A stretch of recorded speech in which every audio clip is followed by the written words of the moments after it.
Alan Watts is one of the most widely read philosophers of the 20th century. In addition to his 28 books, Alan Watts delivered hundreds of public lectures and seminars, the recordings of which have been preserved in the archives of the Electronic University, a nonprofit organization dedicated to higher education. For the past 2 years, Alan's eldest son, Mark Watts, has reviewed and cataloged these talks to prepare them for public broadcast. The Electronic University is now pleased to present the highlights of the spoken works of Alan Watts from the new radio series, The Love of Wisdom. Following are brief segments drawn from the first 13 weeks of the series. The Love of Wisdom with Alan Watts. It has become extremely plausible that this trip between the maternity ward and the crematorium is what there is to life. And we still have going into our common sense the 19th century myth which succeeded the ceramic myth in Western history. I call it the myth of the fully automatic model. Man is a little germ that lives on an unimportant rock ball that revolves about an insignificant star on the outer edges of one of the smaller galaxies. But on the other hand, if you think about that for a few minutes, I am absolutely amazed to discover myself on this rock ball rotating around a spherical fire. It's a very odd situation. And the more I look at things, I cannot get rid of the feeling that existence is quite weird. I know that. See, a philosopher is a sort of intellectual yokel who gawks at things that sensible people take for granted. And sensible people, existence is nothing at all. I mean, it's just basic, and just go on and do something. See, this is the current movement in philosophy.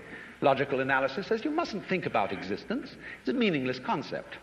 Therefore, philosophy has become the discussion of trivia. No good philosopher lies awake nights worrying about the destiny of man and the nature of God and all that sort of thing, because a philosopher today is a practical fellow who comes to the university with a briefcase at 9 and leaves at 5. He does philosophy during the day, which is discussing whether certain sentences have meaning, and if so, what. And then he would, as William Earle said in a very funny essay, he would come to work in a white coat if he thought he could get away with it. Problem is, he's lost his sense of wonder. Wonder is like, in modern philosophy, something you mustn't have. It's like enthusiasm in 18th century England. It's very bad form. But you see, I don't know what question to ask when I wonder about the universe. It isn't a question that I'm wondering about, it's a feeling that I have. Because I cannot formulate the question that is my wonder. The moment my mouth opens to utter it, I suddenly find I'm talking nonsense. But that should not prevent wonder from being the foundation of philosophy. So, there is obviously a place in life for a religious attitude in the sense of awe, astonishment at existence. And that is also a basis of respect for existence.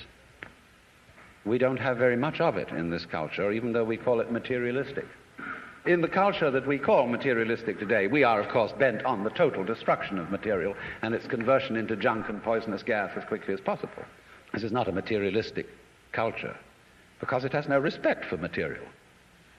And respect is in turn based on wonder, on feeling the marvel of just an ordinary pebble in your fingers.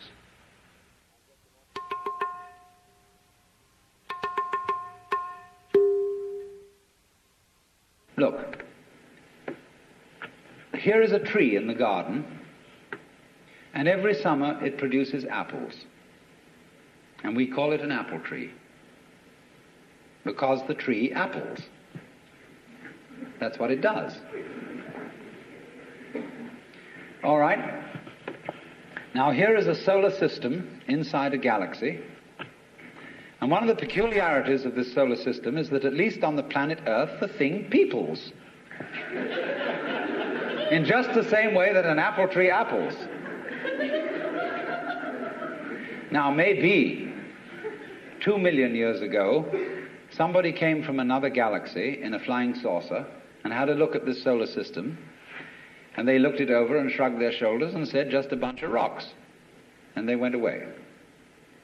Later on, maybe 2 million years later, they came around and they looked at it again. And they said, excuse me, we thought it was a bunch of rocks, but it's peopling. And it's alive. After all, it has done something intelligent. Because, you see, we grow out of this world in exactly the same way that the apples grow on the apple tree. If evolution means anything, it means that. But you see, we curiously twist it. We say, well, first of all, in the beginning, there was nothing but gas and rock. And then intelligence happened to arise in it, you know, like a sort of fungus or slime on the top of the whole thing. But we're thinking in a way, you see, that disconnects the intelligence from the rocks. Where there are rocks, watch out. Watch out, because the rocks are going eventually to come alive.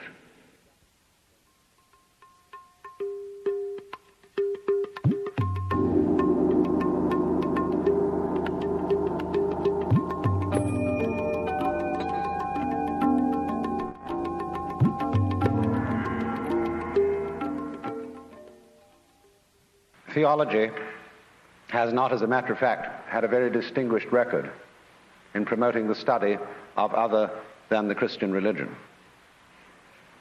Because you see, if you know in the first place that you have the true religion, there really is no point in studying any other one, and you can very quickly find reasons for showing them to be inferior, because that was a foregone conclusion. They had to be.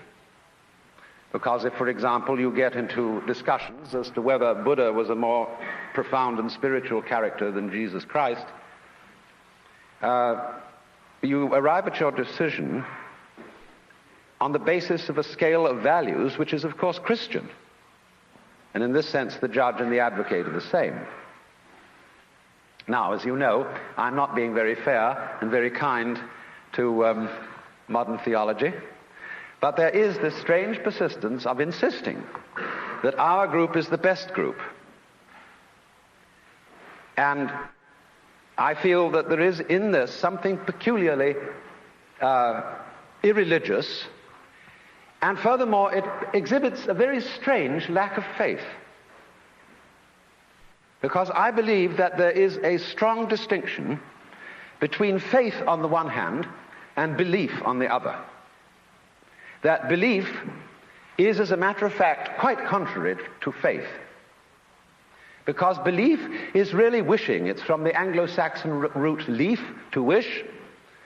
And belief, stated, say, in the Creed, is a fervent hope that the universe will turn out to be thus and so.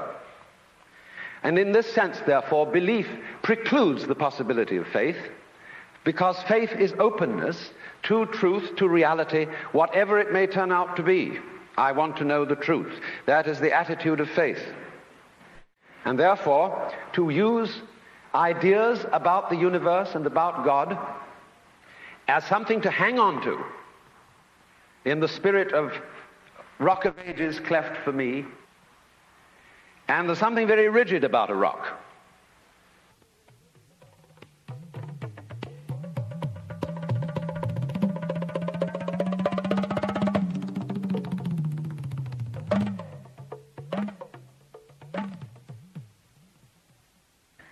And we are finding our rock getting rather worn out in an age where it becomes more and more obvious that our world is a floating world.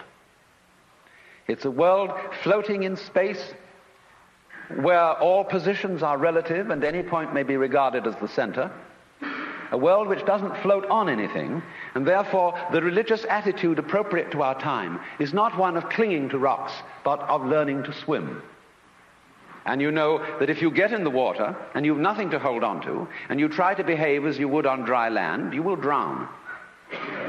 But if, on the other hand, you trust yourself to the water and let go, you will float. And this is exactly the situation of faith.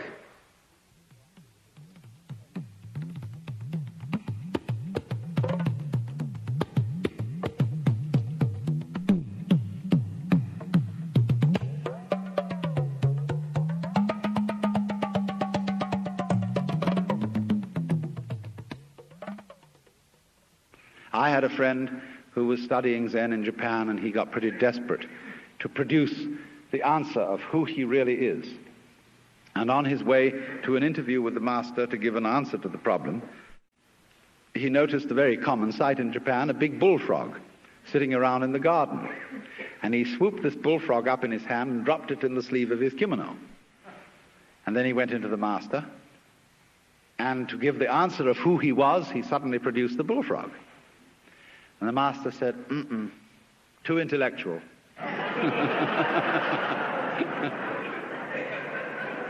In other words, this answer is too contrived. It's too much like Zen. You've been reading too many books. It's not the genuine thing. And so the method of teaching used by these great Eastern teachers is to make fools persist in their folly, but very rigorously and very consistently and very hard.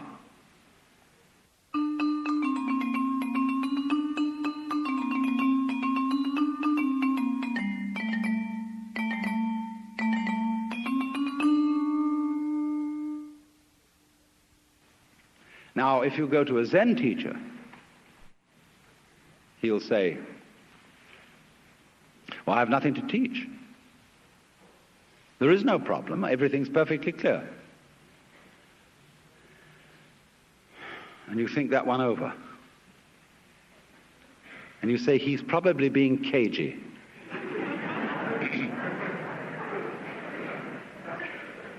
But the teacher says, quite honestly, I haven't anything to tell you. I don't teach anything. I have no doctrine. As I said to you in the beginning of this talk, I have nothing whatsoever to sell you. So the student thinks, my, this is very deep, because this nothing that he's talking about, this nothing that he teaches, is what they call in Buddhism shunyata, and it's supposed to be the ultimate reality.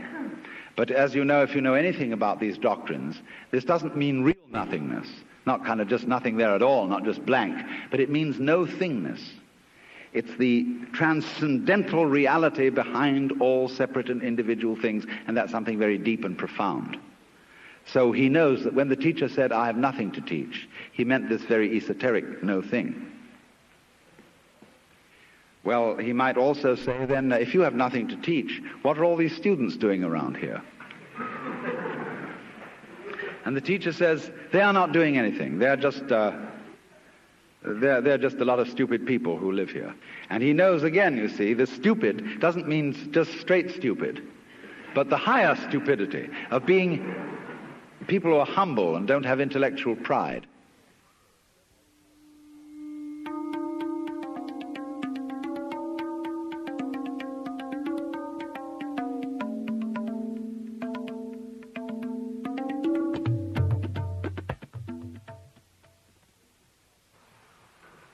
The Christian proverb is that man's extremity is God's opportunity.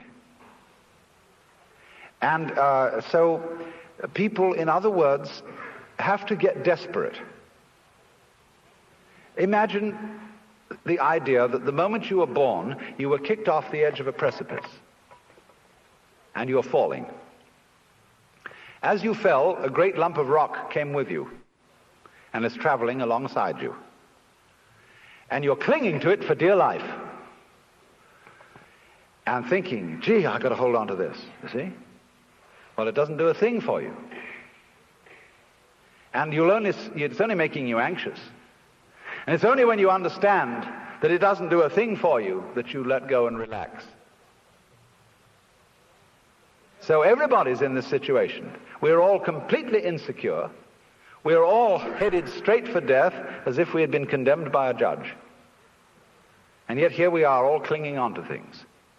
And we have all sorts of alibis for doing this. We say, well, I have responsibilities for my dependents and I've got to cling on. But all you're doing is you're teaching your dependents to cling the same way as you are.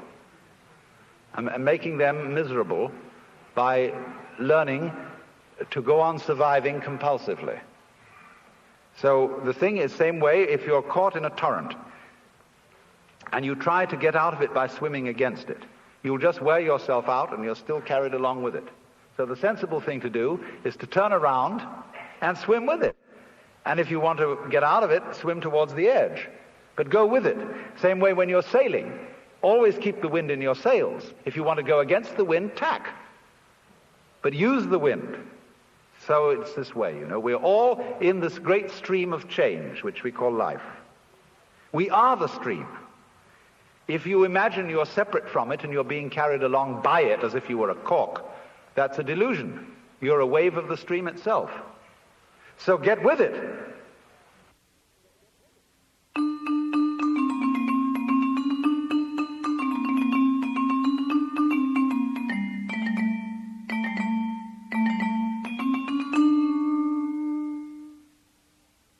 So you perform a discipline by experiment, by reductio ad absurdum of his premises. And so in the same way, the guru, whether Hindu or Buddhist, performs a reductio ad absurdum on the premise of the skin-encapsulated ego. Well, what happens then? You might imagine from garbled accounts of Eastern mysticism that one thereupon disappears forever into an infinite sea of faintly mauve jello.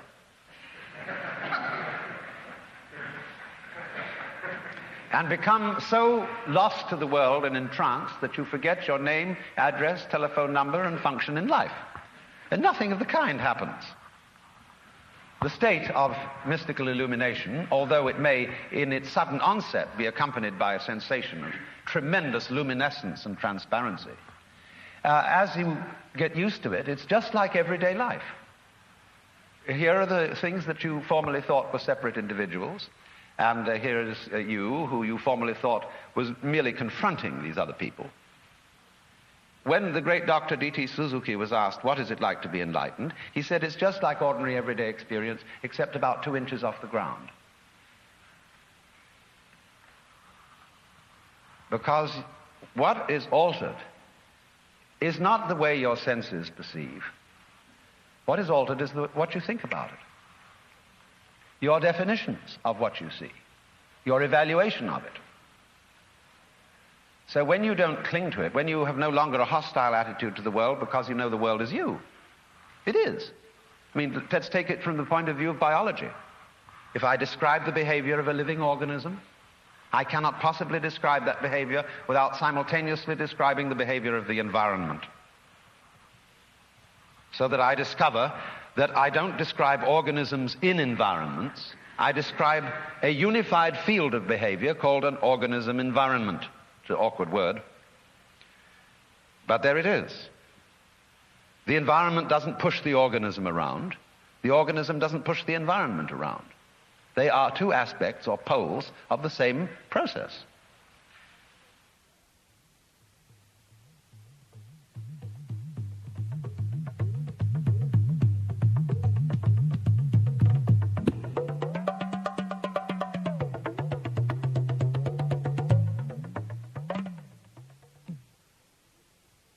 You see, in the history of philosophy and poetry and art, we always find the interchange of two personality types, which I call prickles and goo. The prickly people are advocates of intellectual porcupinism. They want a rigor. They want precise statistics. And they have a certain clipped attitude in their voices. And you know this very well in academic circles, where there are people who are always edgy like that. And they accuse other people of being disgustingly vague and miasmic and mystical. But the vague, miasmic, and mystical people accuse the prickly people of being mere skeletons with no flesh on their bones. And they say to you, you just rattle. You're not really a human being. You know the words, but you don't know the music. And so therefore, if you belong to the prickly type, you hope that the ultimate constituent of matter is particles. If you belong to the gooey type, you hope it's waves. If you are prickly, you're a classicist. And if you're gooey, you're a romanticist. And going back into medieval philosophy, if you're prickly, you're a nominalist. If you're gooey, you're a realist. And so it goes. But we know very well that this natural universe is neither prickles nor goo exclusively. It's gooey prickles and prickly goo. And you see, it all depends on your level of magnification. If you've got your magnification on something so that the focus is clear, you've got a prickly point of view. You've got structure, shape, clearly outlined, sharply defined. When you look out of focus, it's going to go bleh, and you've got goo. But we're always playing with the two, because it's like the question is the world basically stuff, like matter, or is it basically structure? Well, we find out, of course, today that in science we don't consider the idea of matter, of there being some sort of stuff, because supposing you wanted to describe stuff, in what terms would you describe it? You always have to describe it in terms of structure, something countable, something that can be designated as a pattern. So we never get to any basic stuff. There is a sense in which the universe is purely game, but not in the sense of a one-upmanship game, but in the sense of music, which is lalling with sound, is dancing delightfully with sound, you see. And nobody was ever able to give a better account of what it's all about. I mean, let's take the traditional Christian account of what the angels do in heaven. Why, they sit around the throne of God and sing Alleluia, Alleluia, Alleluia, and they're going, you know, that's not just Alleluia in a sort of formal way, but they're going,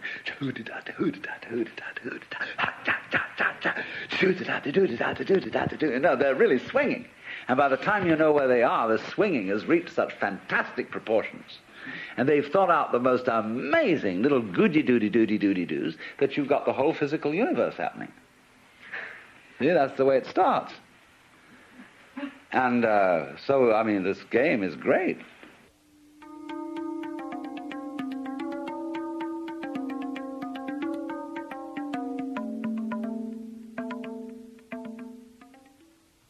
In music, though, one doesn't make the end of a composition the point of the composition. If that was so, the best conductors would be those who played fastest. And there would be composers who wrote only finales. People go to a concert just to hear one crashing chord, because that's the end. Same way in dancing. You don't aim at a particular spot in the room. That's where you should arrive. The whole point of the dancing is the dance. Now, but we don't see that as something brought by our education into our everyday conduct. We've got a system of schooling which gives a completely different impression. It's all graded. And what we do is we put the child into the corridor of this grade system with a kind of, come on, kitty, kitty, kitty. And yeah, you go to kindergarten, you know, and that's a great thing because when you finish that, you'll get into first grade. And then, come on, first grade leads to second grade, and so on, and then you get out of grade school, you've got high school, and it's revving up, the thing is coming. Then you're going to go to college, and by Jove, then you get into graduate school, and when you're through with graduate school, you go out to join the world. And then you get into some racket where you're selling insurance, and they've got that quota to make, and you're going to make that, and all the time, the thing is coming. It's coming, that great thing, the success you're working for. Then when you wake up one day about 40 years old, you say, my God, I've arrived. I'm there. And you don't feel very different from what you always felt. And there's a slight letdown because you feel there's a hoax. And there was a hoax, a dreadful hoax. They made you miss everything. We thought of life by analogy with a journey, with a pilgrimage, which had a serious purpose at the end, and the thing was to get to that end, success or whatever it is, or maybe heaven after you're dead. But we missed the point the whole way along. It was a musical thing, and you were supposed to sing or to dance while the music was being played.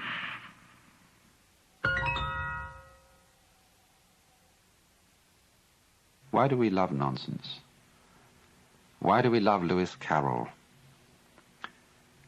with his 'Twas brillig and the slithy toves did gyre and gimble in the wabe. All mimsy were the borogoves and the mumraths outgrabe.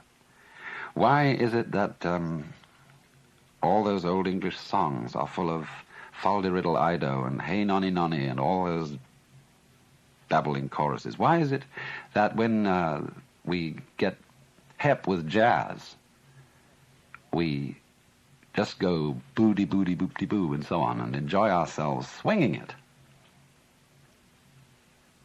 It is this participation in the essential, glorious nonsense that is at the heart of the world, that isn't going anywhere, that is a dance.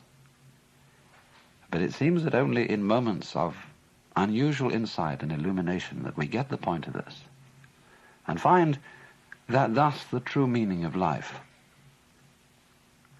is no meaning, that its purpose is no purpose, and that its sense is nonsense.